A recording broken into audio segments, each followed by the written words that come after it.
Your Excellencies, ladies and gentlemen, I hope that everybody is online, and welcome from my behalf. My name is Mika Aaltola, the Director of the Finnish Institute of International Affairs. I have to say that it has been a very busy time in Finland, and I'm sure listening to the news, it has been also a busy time in Ireland with different types of challenges when it comes to geo-economic consequences, for example, and also the military consequences of the Russia challenge. Russia has started a war of aggression against sovereign state in Europe, Ukraine, and of course that then is a challenge also when it comes to the security order based on the Helsinki Accords and then finalized after the end of the Cold War and embodied in OSCE. Finland and Ireland, they have a long established security partnership. Both are EU member states without NATO membership. They have prioritized different facets of innovation economy and also of foreign policy, but they have mutual roots. I remember myself studying the neutralities of different countries from the Cold War years and in the aftermath, and Ireland was one of those who belonged to the same reference group than Finland. And it is interesting to see the trajectories of these countries after the end of the Cold War, and now when we have been facing more difficult times for first in Georgia 2008 and in the first Ukraine war 2014, and how the trajectories have been different and how they are now perhaps becoming similar again when Ireland is entering into period of time when defense-related matters are being rethought. For example, the Commission on Defense Forces, that report. So Ireland is also embarking on a landmark era of defense reform.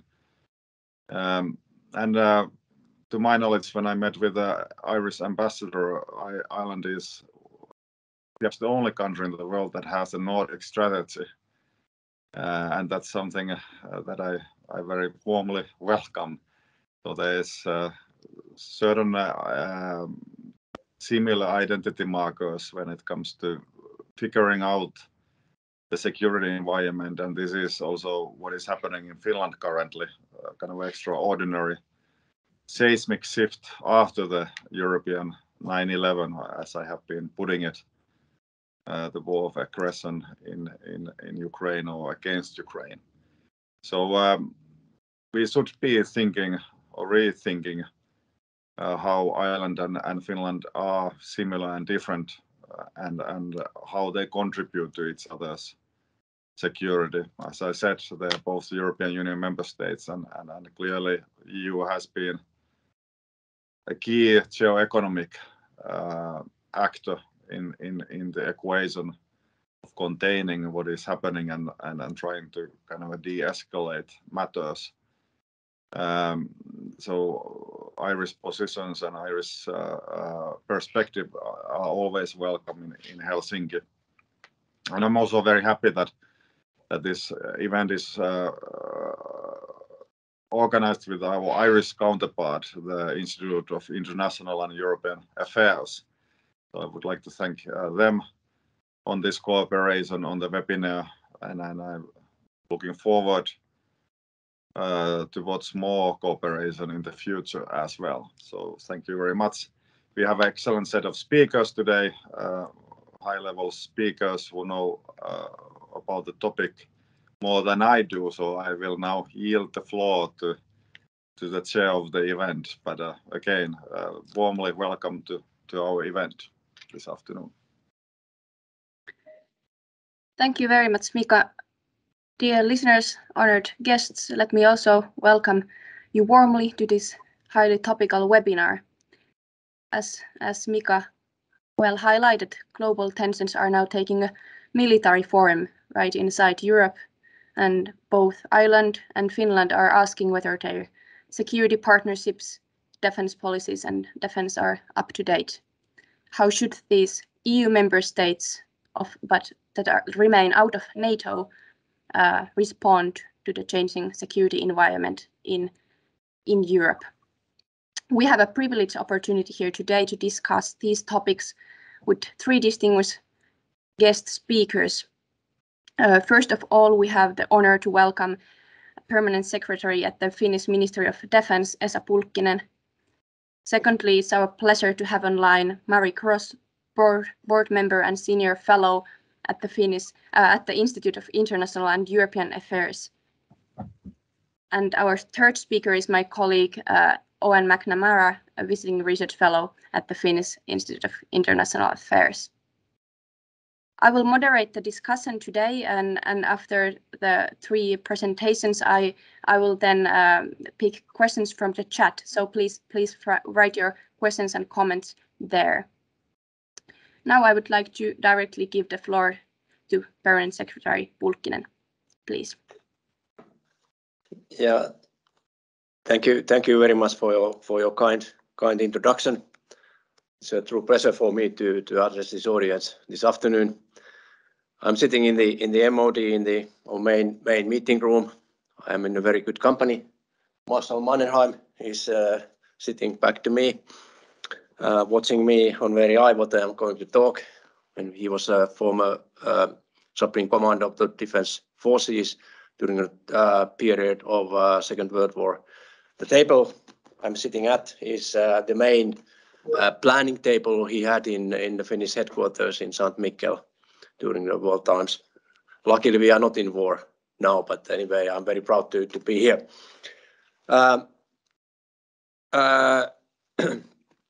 It's also an honor for me, the fact that I was a member of the Irish Defence Commission for 13 months. And at the same time, I led the cross-governmental group in Finland to produce a white paper on defence. There were two different processes with a number of similarities and differences. There are quite a lot of issues that actually applies both to Finland and Ireland, in particular the citizens. I know, luckily, quite many of my Irish friends, and I would say that you are like Finns. You are very independent. You are very proud, sometimes even very stubborn, but with a big heart. And I can truly say that if you get an Irish friend, he or she will be your friend forever. And same applies to Finns, vice versa. We are very similar. Major difference related to two countries is perhaps related to geography. Ireland is an island surrounded by the seas, and Finland is located in the western peak of the huge landmass, and with the long border with Russia, more than 1,300 kilometers. But as we used to say in Finland, it's better to have that long border than to live without a border. And we have survived. However, my point is that geography doesn't matter in defense or security in the globalized world, as much as we may believe. You Irish, you witnessed some very unpleasant visits some 1 or 2 months ago, and certainly threats or risks like cyber and hybrid, they don't respect the borders. Let me provide a short description of view on defense in Finland. Defense in Finland has traditionally been a defense of Finnish territory, 99%. defense against armed aggression, which is anticipated to come, if ever, from the east. In mid-1990s, when Finland joined the European Union, security was a considerable factor behind the positive result in the referendum. We thought being a part of a strong political economical institution provides us with implicit security guarantees. The stronger union is, the better protection it will provide against state-sponsored hybrid threats like political and economical pressure, even blackmailing. And that was enough for us for several decades. Today, 62% of the Finns, according to recent poll, believe that this is not enough, and we should consider in Finland joining military alliance, NATO. Change has taken place very, very rapidly in 3 weeks, 4 weeks. If I put in a nutshell, Ukraine in 2022 is like Finland in 1939, left alone and under brutal invasion from east. Neutrality, well, Mika mentioned that in his opening remarks, disappeared in Finnish language when the Soviet Union disappeared in early 1990s. And membership in European Union in mid-1990s eventually closed the door for any kind of neutrality in foreign and security policy. In today's world, traditional armed forces-based defense is not enough. Therefore, countering hybrid and cyber threats has become more and more important. However, defense forces alone are not the ones exclusively responsible, but contribute hyper and cyber threats. We have done quite a lot in Finland with that regard, based on our model of comprehensive security on the state. Peacetime air and maritime surveillance have always been integral part of Finnish defense. The changed security environment after the illegal occupation of Crimea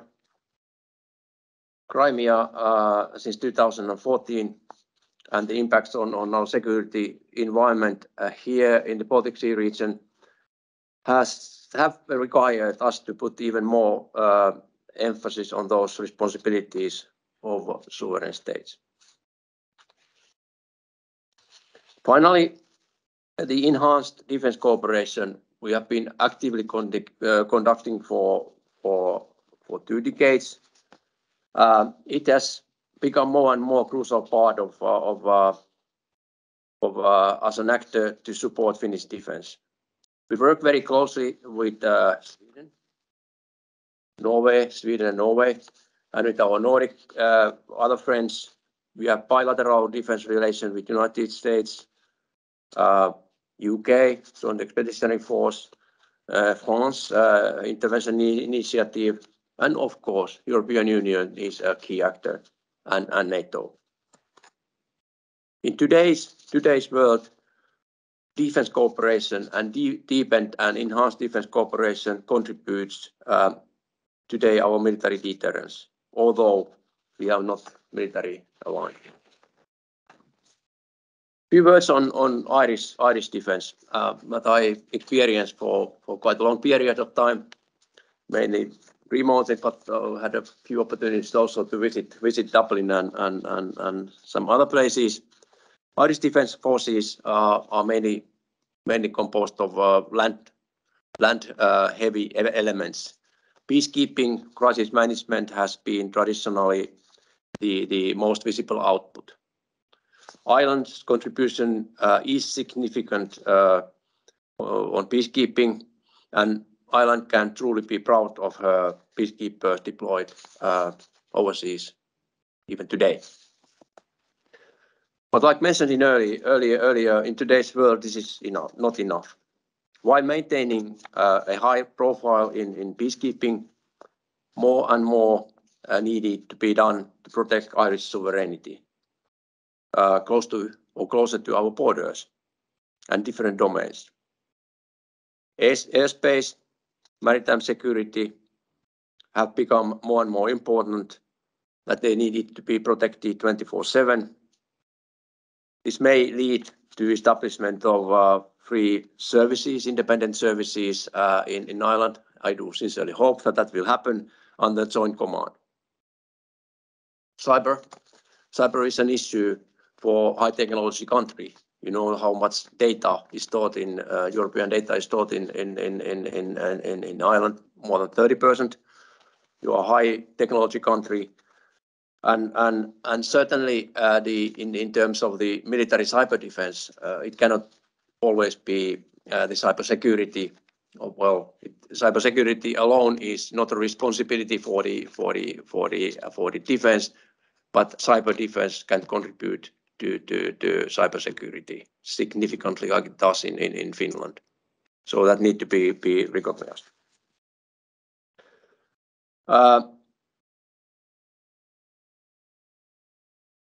What else I would say? It goes without saying that the process to make a transformation on Irish defense will take time, and it will take money as well. And I do that the Ireland also is going to invest much more in defense, 2 times or 3 times more it does at this point of time. Ireland truly deserves that. Finally, a few words on a possible cooperation between Ireland, Finland, or Ireland Nordic countries, or something that I described as a framework where we work here. Everything is possible.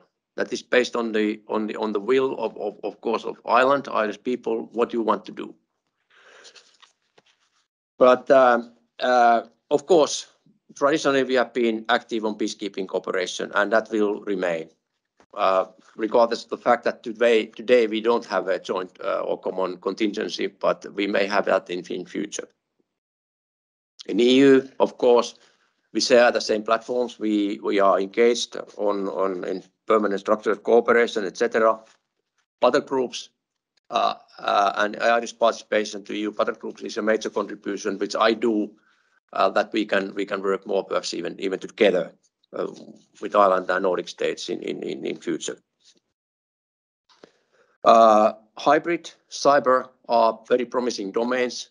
We are quite advanced here in Finland, and I think we can support, should you so wish, your step to improve your capabilities with both of these areas. There are also other international, let me say, arrangement. Joint expeditionary force led by UK would be a marvelous opportunity for Irish Defence Forces. It provides a platform to educate and train your people. It goes much beyond the traditional peacekeeping activities, but from training, interoperability purposes, a good platform, good framework with UK and all the Nordic states, Baltic states, and Netherlands and Poland. So I think that all of us will welcome Ireland, should you so wish. Finally, on the protection of your airbase and maritime areas, we stand ready here in the north in Finland to provide our expertise at your disposal, should you so wish. We are very advanced on maritime security with our sensors, with our different capabilities, and same applies to air. So this is also the opportunity to work together. And finally, if the Irish Defence Forces would need any support to go for joint, I think we stand ready to support you. Thank you very much. I will stop here. Thank you very much for this exceptional analysis. I am personally very delighted that you brought up also these defense cooperation formats outside EU and NATO structures, so CHEF and EI2, which I personally think are very interesting from the point of view of non-allied states. Now I will directly give the floor to Marie Cross, please. I'm afraid your microphone is still muted.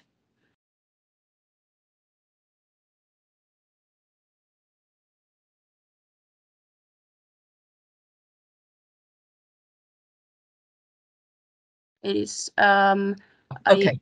Yes, now we can hear you. Yes, sorry, apologies. Firstly, I want to thank you very much in the Finnish Institute for organising this webinar, which is so timely.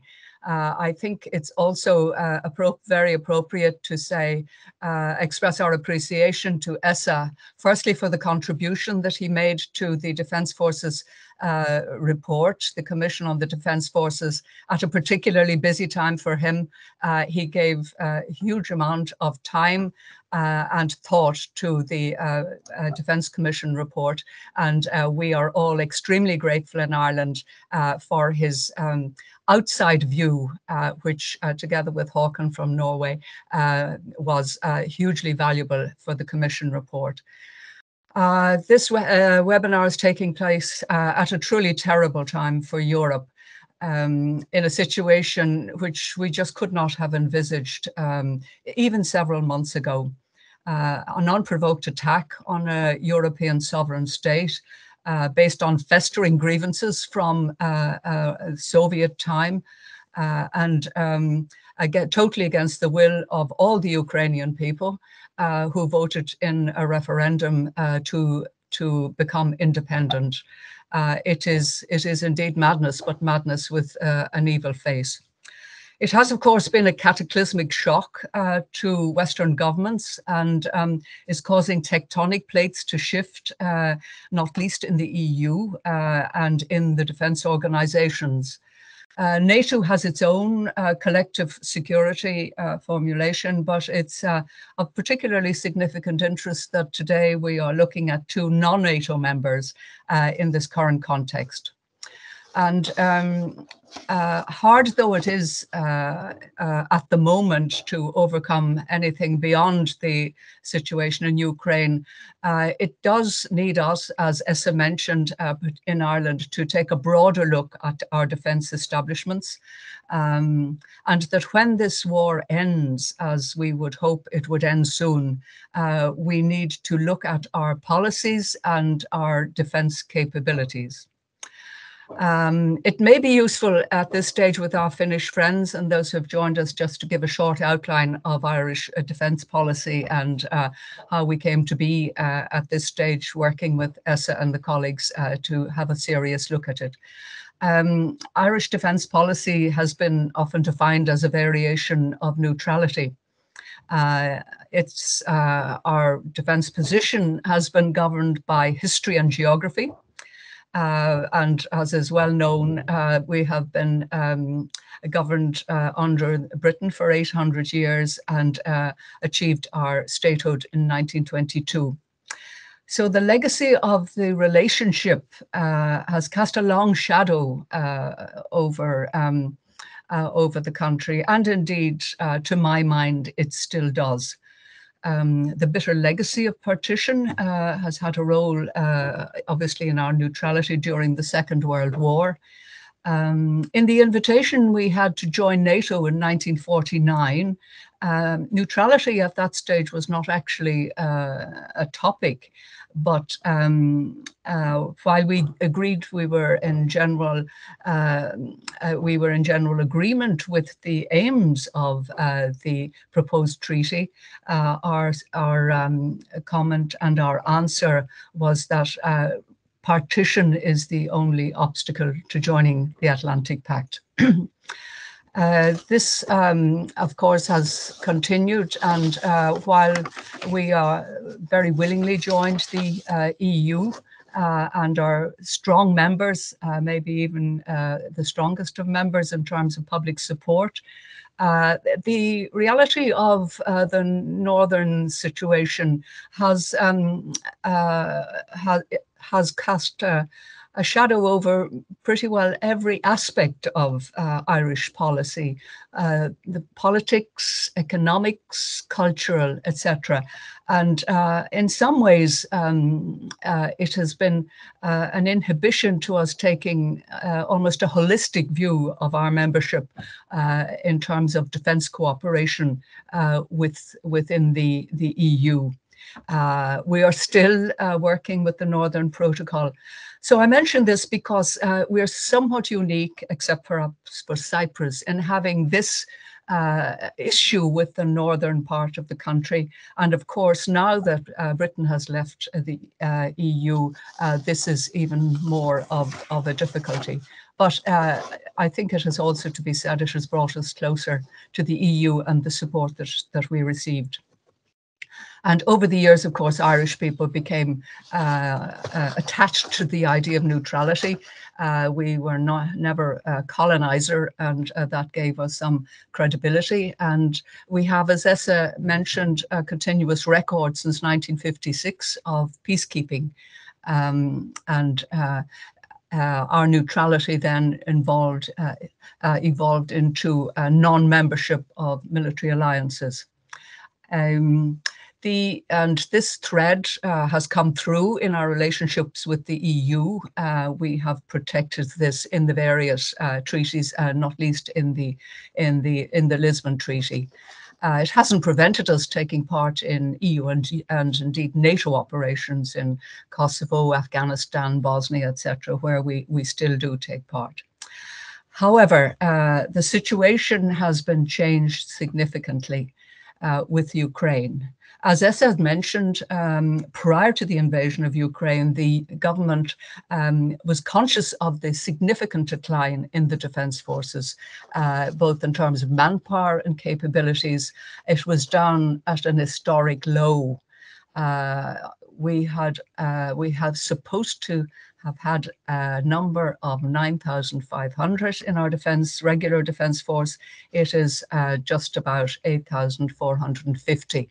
And our reserve defence force is at a very low ebb of 1,600, just over 1,600. So the government commissioned the report on the defence forces, and seeking to provide a longer-term vision for the forces to 2030 and beyond was the mandate. And the report was designed to provide a debate on the reform of the defence forces, and it was published in mid-February. So it is becoming coming at a very timely period with the way events have overtaken us so suddenly.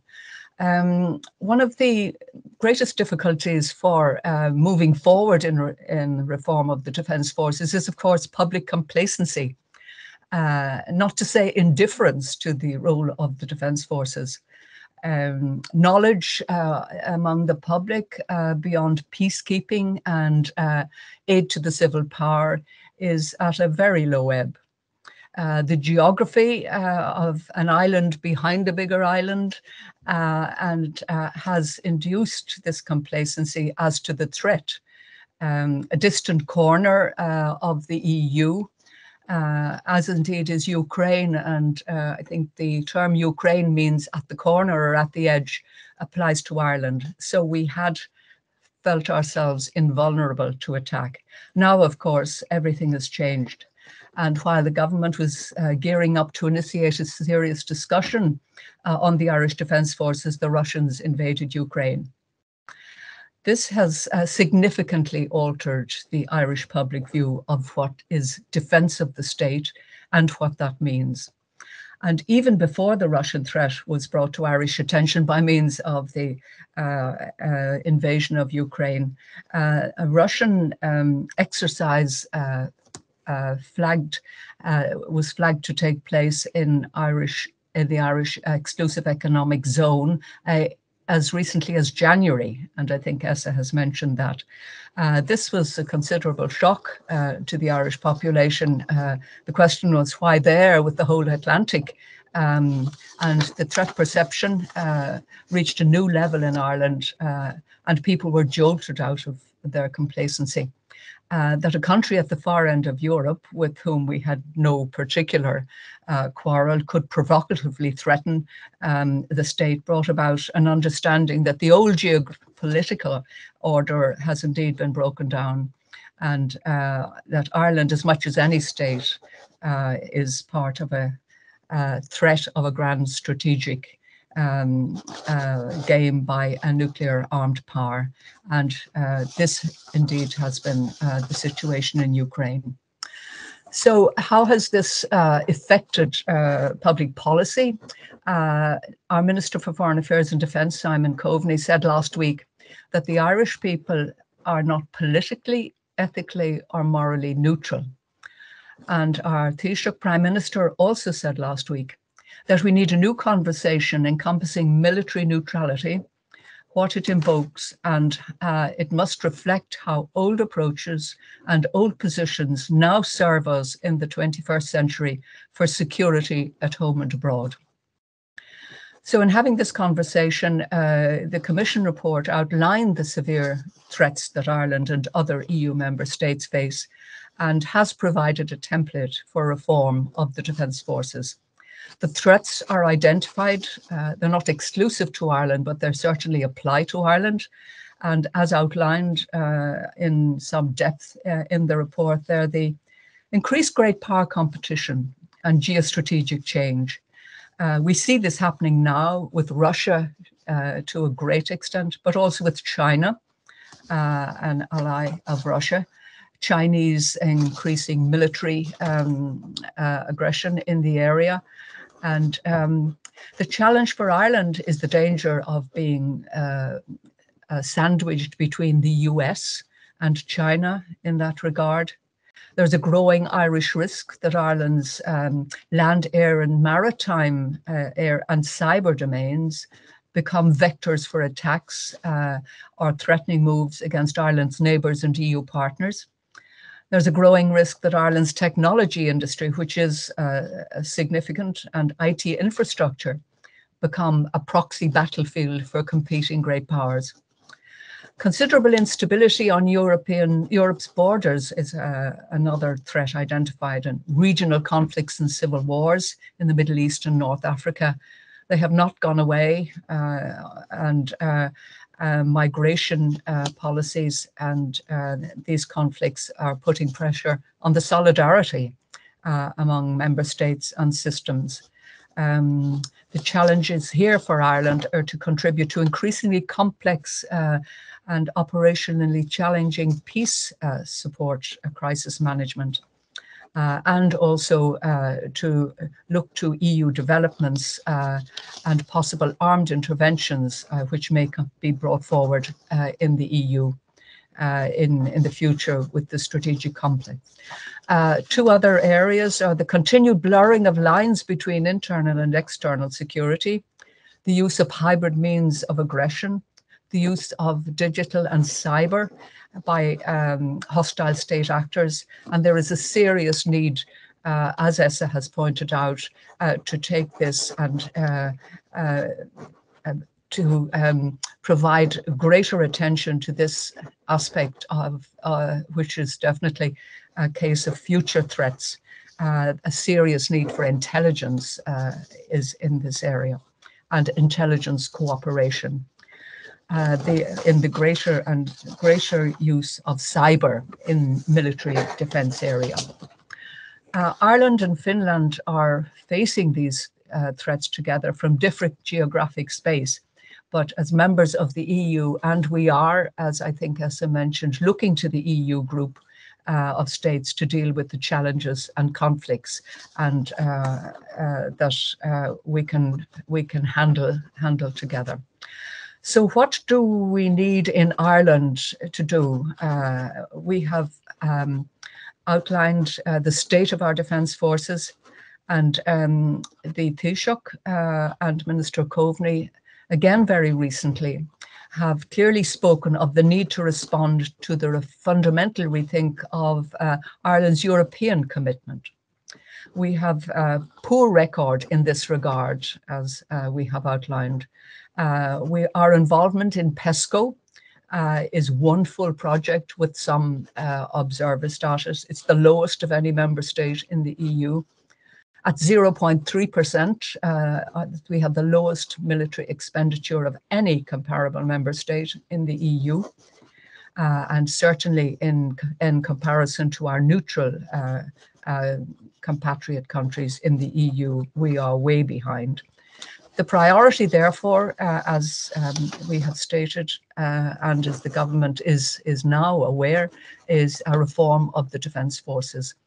In the report, we have outlined 3 levels of ambition, which are quite clear in what needs to be undertaken. The first one, of course, is stay as we are. The second is significantly increase capacity to identify key deficiencies, particularly in the maritime and air areas, intelligence, cyber defense, etc. And the third level of ambition would bring us up to comparator countries and similar military size in EU member states. Significant financial investment is necessary for levels 2 and particularly for levels 3. But this is what has been put to the government to consider. Absolutely necessary also, of course, would be a restructuring of the defence forces as outlined to a level of significant command restructuring, a level of jointness of services which with air, maritime and land, which does not exist, and to provide a more flexible land structure for more effective and efficient defence in the state. So for any consideration of greater movements with our partners and strengthening European defence, an essential requirement is the reform of our particular defence forces. What we need has been outlined as we need to do. Our cooperation with EU partners needs to be significantly enhanced. The commitment has been given that we will enter into bilateral and multilateral alliances with partners to enhance our training, our compatibility, our intelligence and cyber capabilities. We will go forward to take part in greater PESCO projects. We need to enhance every level of cooperation in the EU. We're never likely to be a major military player, but we have strengths which can be enhanced in niche areas, and we can contribute to projects and to missions in this regard. Our special forces are highly regarded. We have a lot of experience in peacekeeping and senior missions, leading missions, and with improved cooperation and improved equipment, we can cooperate with colleagues in going forward with the challenges that we have to take place. So just to conclude then, as I say, we have had a sea change in terms of what we need to look at. The framework for the debate has been set. The Prime Minister has said that we are not neutral between liberty and tyranny. Ireland is not a neutral country, and we are military non-aligned. We don't stay out of quarrels. We need a new conversation, the Prime Minister said, encompassing military neutrality, what it means. And we must reflect on if old positions are sufficient for the 21st century. So we are ready to move forward. Irish people, we think, are open to increasing partnerships, and we will undertake a conversation. We will work out how to do this. A possibility may be citizens' assemblies, but in the end of the day, it is the government which will decide and lead the people in where we want to go in this new frame for defence of the state. Thank you very much, Tyyne. Thank you very much for these highly analytical remarks and for explaining the Irish defence policy also for our listeners all over Europe. It seems that policy of neutrality and peacekeeping form a pair both in the history of Finland and Ireland, even though it has now then developed to directions of military non-alignment and non-alliance with slightly different meanings in Finland and Ireland, as you clearly highlighted. Now I will just remind our listeners that you can write your questions and comments in the chat where I will then pick them up after Eoin's presentation, and I will now give the floor to Eoin. Thank you. Okay, thank you very much, Tyyne, and thank you to Esa and to Marie, not just for your participation in this seminar, but also for your service on the Commission on the Defence Forces. I was very impressed with the report when it came out. Just what we need as a blueprint to bring us forward in Ireland. Having said that, in recent years, I'm a researcher currently at FIIA, and in recent years I've done what I said I would never do when I left Ireland in 2009, that I would start writing articles about Irish security and defence policy. I wanted to be an Irishman who put the international in international relations if I ever went back. But I've been coaxed back into the fold of doing research on this. So what I'm going to talk to you right now, the theme will be hybrid interference, and it draws on it's kind of a composite of 3 publications I've published in recent years.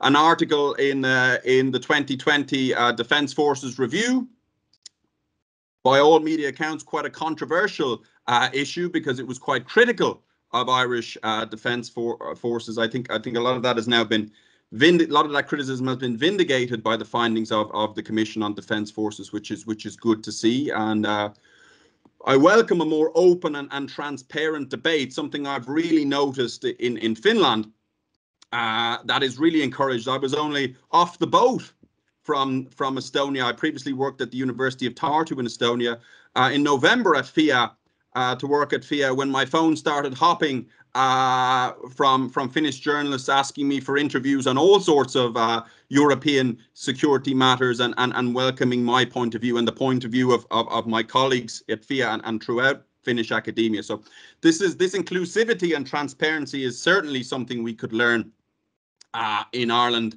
and pluralism. Something we could definitely learn in Ireland as a way to bring the public debate forward, which we now definitely need to do.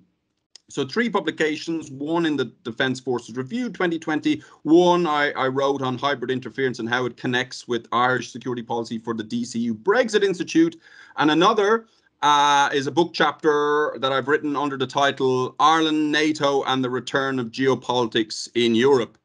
And that is in a book that is forthcoming with Palgrave Macmillan on the Irish Defence Forces, brilliantly edited by Jonathan Carroll, Matthew O'Neill and Mark Williams. Jonathan's at Texas A&M University. Matthew and Mark are based at the Queen's University of Belfast. And it was a great initiative on their behalf to have this edited volume with paying a lot of scrutiny to many areas of the Irish Defence Forces. So keep an eye on that. I know academic books can be a bit pricey, but we should be having events and publicity when that book comes out later this year. So keep your eye on that. So on hybrid interference and how this connects with Ireland. So we have lots of good discussions at FIIA on what's going on in Ukraine at the moment, and our director Mika Aaltola said something that kind of struck a chord with me a couple of days ago. That he said war can have many layers. The hot, heavy fighting, very, very horrible to see, we're seeing in Ukraine, but there's also a ripple effect out of that war that affects other countries, and that's often seen through hybrid interference, and we've seen this with Russian hybrid interference. At the moment, we're not really sure which way the war in Ukraine is going to go. Explanations are a bit paradoxical.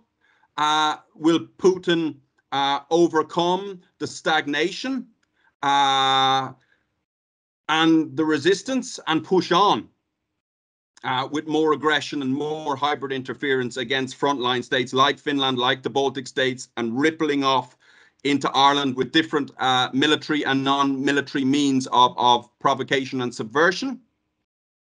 Or will he continue to get bogged down, and will he retreat wounded, having used up much of his military and hybrid interference resources? So there's two different ways of looking at this now, and how this war pans out will really determine the security dynamics that shape European security over the next decade, 2 decades. What we're seeing these days is crucial in that regard in terms of the security environment we will need to respond to, both in NATO and as EU member states outside NATO.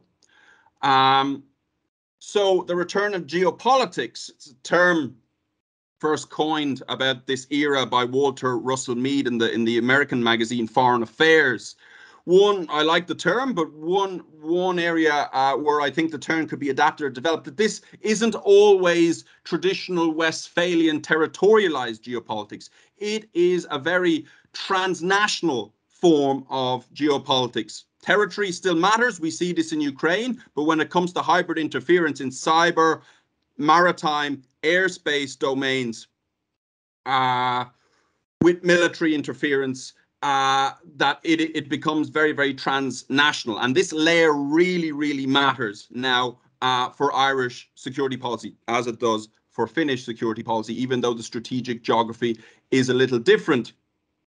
In Ireland, I had a very good conversation about this more conceptually with a very good Finnish thinker on defense, Peter Piirainen, at a FIIA after work drinks where all good ideas come together a number of weeks ago. And he kind of asked me, does it make sense to have a very sovereign security and defense policy when all other policies, economic, social and political, are incredibly interdependent? Ireland, we're incredibly transnational, we're incredibly interdependent, we're a major data hub. So does it make sense logically to try and cover this with a security and defense policy that is primarily independent, primarily sovereign, as our current understanding of neutrality dictates? I would say probably not. So we need to look at this across cyber domain. We've seen this with the HSE attack just last year, which was probably not geopolitical. It was probably done for money by Wizard Spider. But nevertheless, if you don't crack down on these criminal organizations sponsored by revisionist great powers like China, that risk is expanded, and Ireland is vulnerable. So we need to be involved on the geopolitical element and the criminal element, the organized crime element of cyber, combating both. Maritime domain, we've seen this with the Russian naval drills. Ireland is very transnational. 75% of Europe's fiber optic communications cables flow in or near Irish waters. There's a very good article on this by Shane Mulcahy from a number of years ago. And we don't at the moment have the naval setup nor the sonar to even monitor this. And airspace as well. Like Finland, like many Nordic countries, we've been buzzed, and our airspace, we've been intimidated with Russian airspace violations. Ireland doesn't have fighter jets to climb to the altitudes required, but lots of countries in Europe don't. The Baltic states don't, but they have an arrangement, a cooperative security arrangement inside NATO for their air policing. And they provide the primary radar on the ground through BoltNet. We don't have such an arrangement in Ireland. We are vulnerable. I was very happy to see the Russian ambassador to Ireland, who's become a bit of an infamous celebrity over recent weeks, Mr. Yuri Filatov, say that Ireland was one of the leading countries leading anti-Russia resistance. We were fairly slow to anticipate what was going on this winter, but when things kicked off, we kicked into gear, and I was very happy to see this in our foreign policy.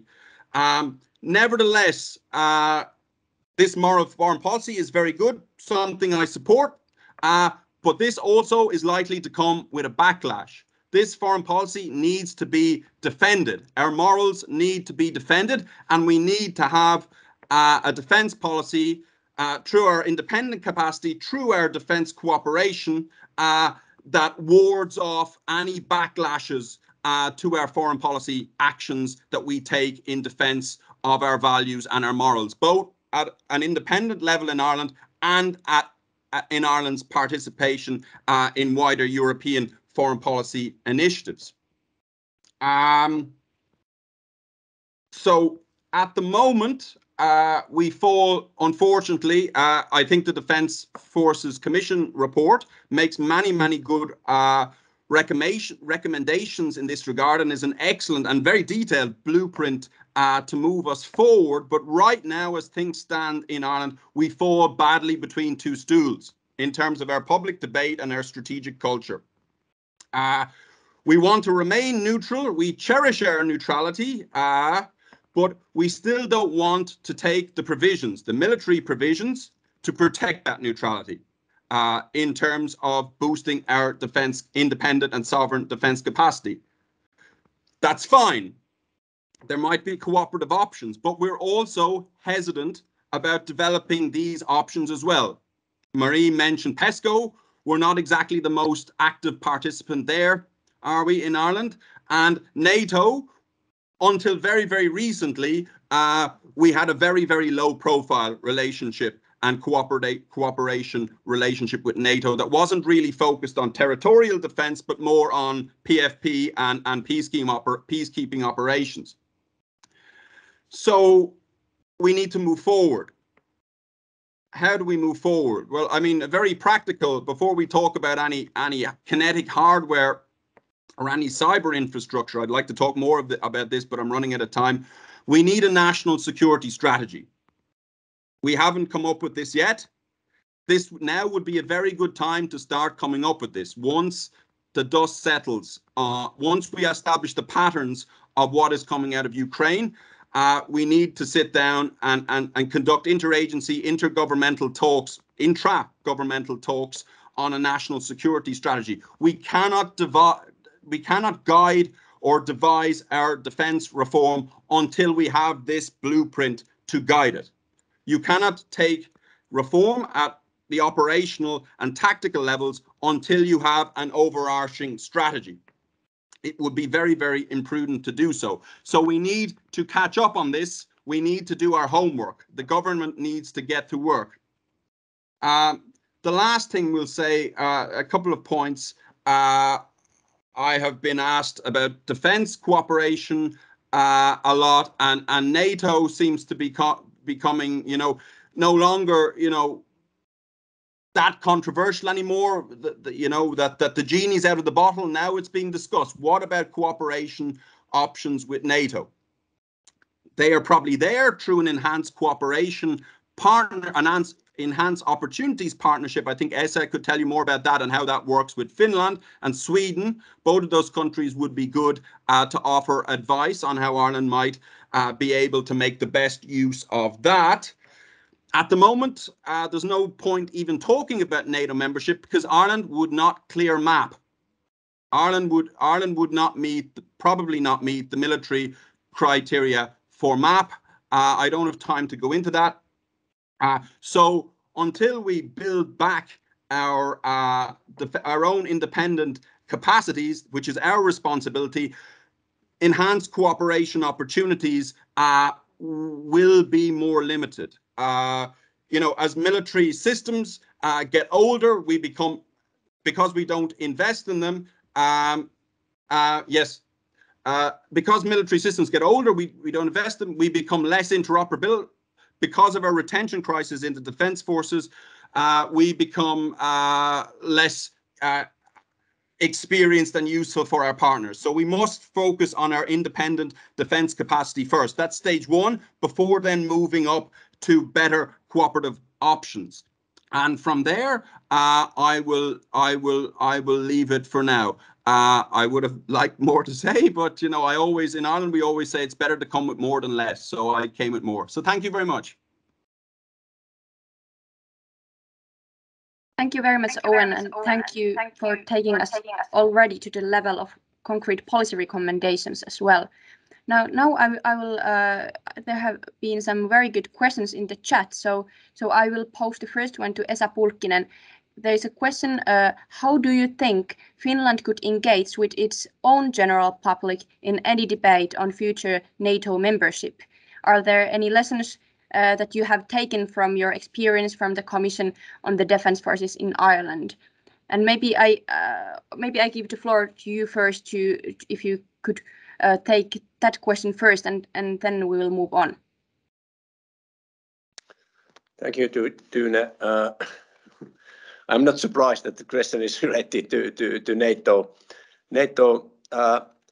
But I would say what impressed me a lot when we were preparing the Commission report, the way actually how the Commission engaged the different stakeholders, that was completely new to me.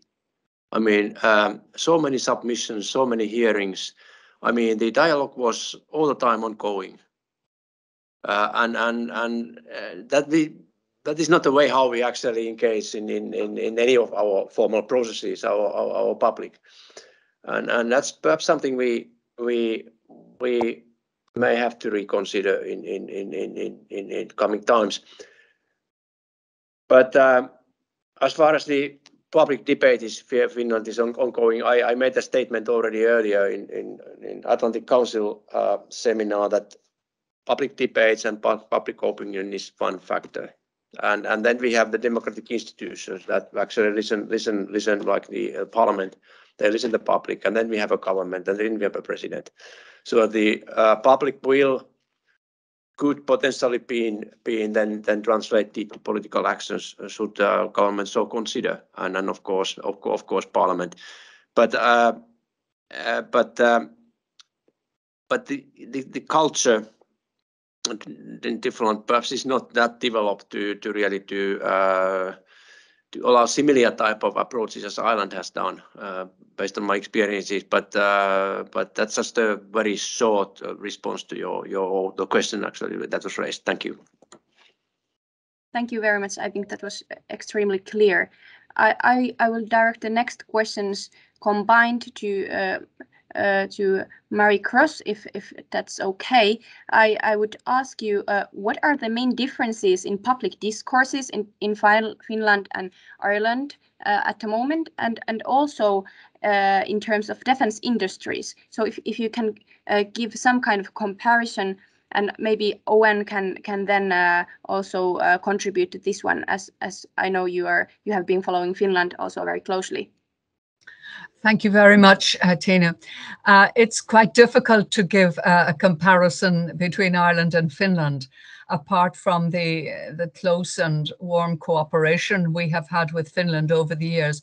But the scale of the Finnish defence services is such, it is so significantly greater than Ireland that it is very difficult to make a comparison.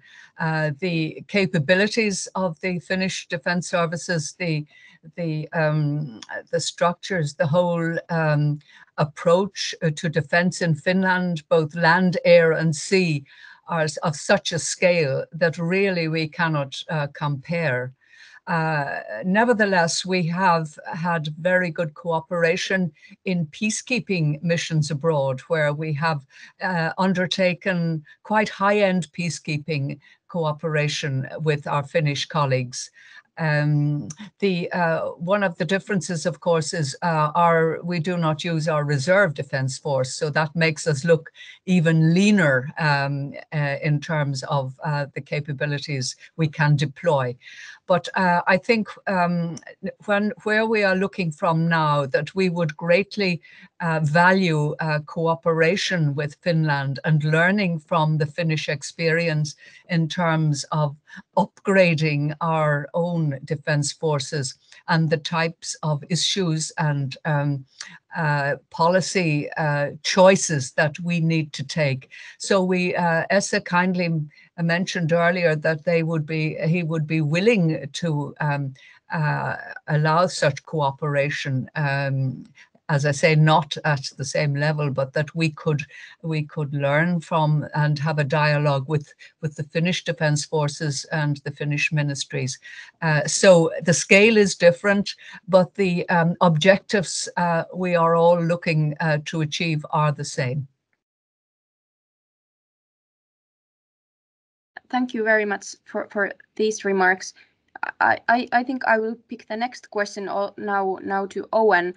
Of course, you can comment on the previous one as well. So there is a question about the NATO option that has been highlighted by Finnish politician Alexander Stubb. The question is that whether the NATO option and the fact that we are making our armed forces NATO compatible are evidenced, or how they affect. I understand this question, which is quite long, how they affect the situation now, and is this NATO option model and focus on NATO interoperability something that Ireland could then also explore to maximize its security while enabling it to retain to its non-aligned status? And so maybe I'll pose this one to you, and also if you want to comment on how to then trigger wider public debate in Ireland on security. This was also directed to you personally. Yeah, I mean, yeah, thank you. That was our ambassador, Riley, Her Excellency Riley Latna Lampi. One of the questions. So yeah, I mean, a good friend of mine who shall remain nameless. He's a member of the Defence Forces, but I sent him with some Google Translate help an article covering an interview I did with Ilta Sanomat on the Russian naval drills off Ireland a couple of weeks ago, and he couldn't believe it. He couldn't believe it was a tabloid. He couldn't believe that a tabloid newspaper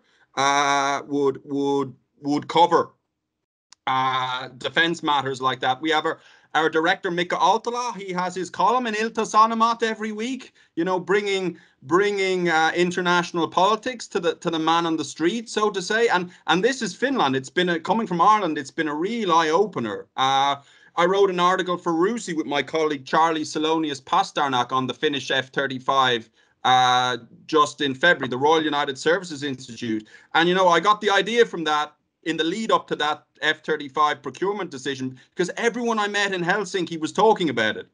It was such a big procurement for Finland. Everyone had an interesting, you know, the waitress when I'd go for lunch, or the taxi driver, or someone I'd meet on the bus, and they'd ask me for my opinion, and my idea kind of formed with that. And that's Finnish society. That said, we're not too badly off in Ireland. I came from the Irish school system, the Irish university system. We're pretty good on international politics and security, and our media has really been good over the last couple of years. The problem is that doesn't really funnel into our policy making. It doesn't. There is a line, there is a barrier there somewhere in our civil service. Our civil service tends to do what it has always done, and tends to be very distant from the public. So how we take in knowledge and new ideas and kind of adapt these into policies, that's something that we could definitely learn from Finland. I mean, I don't have much time to talk about it, but I was at a workshop in Tampere a good number of years ago, political science workshop, and there was people there from the Finnish MFA trying to pick up all these new ideas in our workshop from the political scientists and maybe put them in to Finnish foreign policy development. So on the NATO option, this one can be short and sweet. Cian Fitzgerald's question, I would say definitely yes. That is the way to go. That is the way we should go. It is definitely hedging on the future.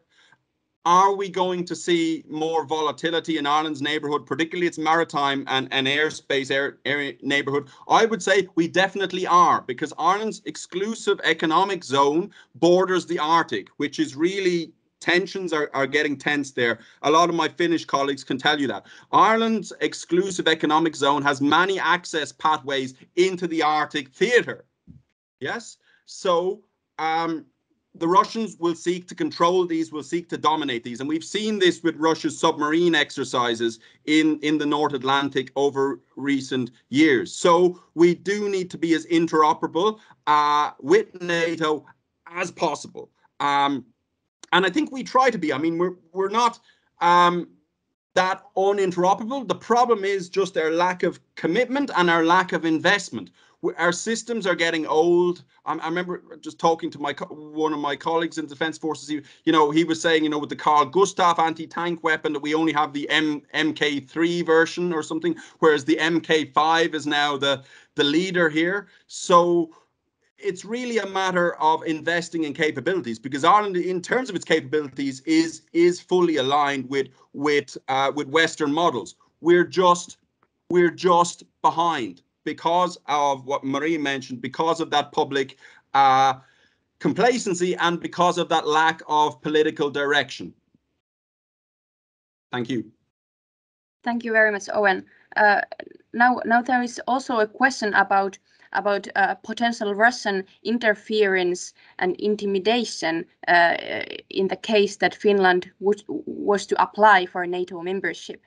I think this is a question that we could direct to Esa Pulkkinen, if that's okay. And maybe I could add to this question that also that if Finland makes the decision to apply, what kind of membership would you foresee for Finland? Would we have troops here also in peacetime, or a military base, or would it be a Norwegian model more? Thank you. Yes. I don't know who made the question, but I'm a governmental official, and I cannot go for the speculation. I think we have a policy. It's outlined in our respective white papers. It's the so-called NATO option, which meaning that we can apply, should we so wish, to NATO membership, and I think that's my bottom line. I mean, any speculation on what may happen if we do it afterwards it goes beyond my current responsibilities, and there's so much speculations ongoing already in Finland, and we have good experts, one of them being Mika Aaltola, actually, who may stand ready to speculate that, but certainly because we have not done anything. I just made the point that the public opinion is for it. Is 3 times bigger. It used to be traditionally 20%, now it's 62%. So it's something that is an indication of the significant change. Might be that the winter war reference I made is not the only reason, but something else. But certainly public opinion will not dictate the Finnish policies. I mean, we are democracy and we go through normal processes. I am not going to go deeper for that. Thanks, Tyyne. Thank you very much. Then there is a question about what kind of contributions the European stability can Finland and Ireland make while retaining some modicum of neutral status and perhaps minimize exposure to Russian hybrid offensive attention. What capabilities could be offered, for example, cyber defense and intelligence. And maybe I can also elaborate of the previous question. It was also about mitigation, so how to mitigate the potential Russian interference. So, but maybe I give the floor now to both Marie-Chrétien and then Eoin to comment on these questions and to make your final remarks, since I must note that we have 5 minutes of time left.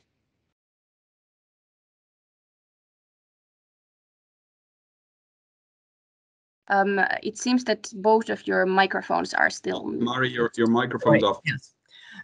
Sorry, Tyyne. Yes, I think, as I mentioned, this is an area of huge importance. And indeed, in our Commission report, we have devoted a significant portion of the threat of cyber hybrid and the whole military area of in cyber intelligence and cyber actions. As Eoin briefly mentioned, we had a cyber attack on our health service, and it cost us well over 100 million. It cost us a huge amount of money, over 1 million, to rectify it, and that was just one area.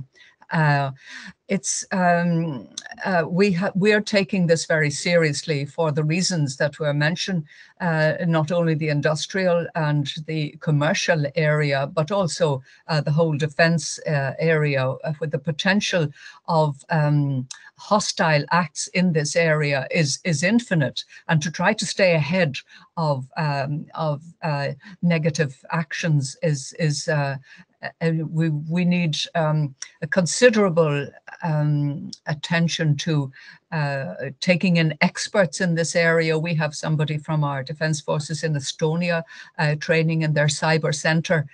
Cooperation in this area, both from the intelligence and the cyber training, for us is a huge issue going forward, and we intend to put and we certainly have recommended putting considerable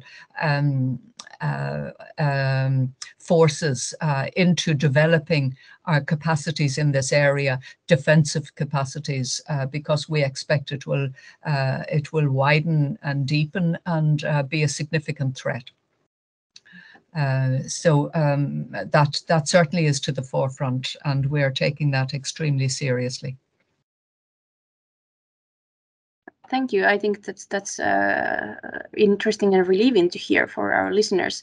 Now I will give the floor to Eoin, and we have a few minutes, so maybe I also ask you to make your final remarks shortly now. Yeah. So just briefly, just to answer that question, our Army Ranger Wing Special Operations Forces in Ireland, they're very, very good. They're up to very high international standards, and they'll be reformed slightly they might be reformed slightly based on the Commission report to move them out of the compound at the Curragh camp, but I won't talk too much about that. They're normally very good, and they normally have to work with very, very limited tools. We saw this when Finland gave us, because Ireland, we don't have the strategic airlift, when Finland supplied that to our Army Ranger Wing to get Irish citizens out of Afghanistan back in August. So we really have special ops who know how to make a silk purse from a sow's ear sometimes, and fair play to them. But just one point I'd like to pick up that Asa made on the JEF, the Joint Expeditionary Force that British led. I think that is a very useful instrument to bring EU and NATO states together in more ad hoc security cooperation, and would definitely help Ireland's interoperability and the improvement of Ireland's forces through what they call downstream defence cooperation. Kind of learning on the job. I don't have time to get into that, but that runs into the political problem of that is a British-led force, and are we in Ireland mature enough in our politics to start cooperating with post-Brexit left a lot of scars? Are we mature enough in our politics to start cooperating with Britain on a project like that? And with Sinn Féin rising in popularity in Ireland, I'm not so sure. So on that note, unfortunately, or fortunately, I will say thank you. Thank you very much, Eoin. So maybe I will just conclude noting that it is indeed obvious, I think, based on this discussion, that Russia's war on Ukraine is shifting the attention, policy attention of all European states, military allied or not, inwards and to our capabilities closer home. And this highly analytical debate has shed light on these most pressing questions that wait ahead our national decision makers now, during and after Russia's invasion. Esa wants to say something. Certainly. I can give the floor to Esa. Yeah. Please. I'm sorry to come after your concluding remarks already, but I think what myself and Mari have been working quite a lot on the international domains in the EU and elsewhere. It's the also contributes to security of Europe and world. It's a peacekeeping crisis management in different forms. Of course, today everybody is talking about Ukraine and Russian aggression in Ukraine, but we should not forget that there are standing and long-lasting security challenges south to Europe, where also we need to protect our borders, and we should not forget that. I mean, time is now to put focus on eastern flank, but not forget actually what we have found. And traditionally, Ireland and Finland have been significant contributors to both through the military and civilian peacekeeping and crisis management. That should not be stopped. Thank you. Thank you very much for raising this point. I think the fact that external security adds to our internal security has not disappeared, and is I think this definitely a remark that we can conclude with this seminar. So thank you sincerely to all our guest speakers as well as to our participants for joining this discussion, and I wish you a nice evening, and thank you. Thank you so much, Tyyne. Thank you, Tina. Thank you, Goodbye. Mari. Bye. Goodbye. Bye bye. Bye bye, Mari. Take care. Bye.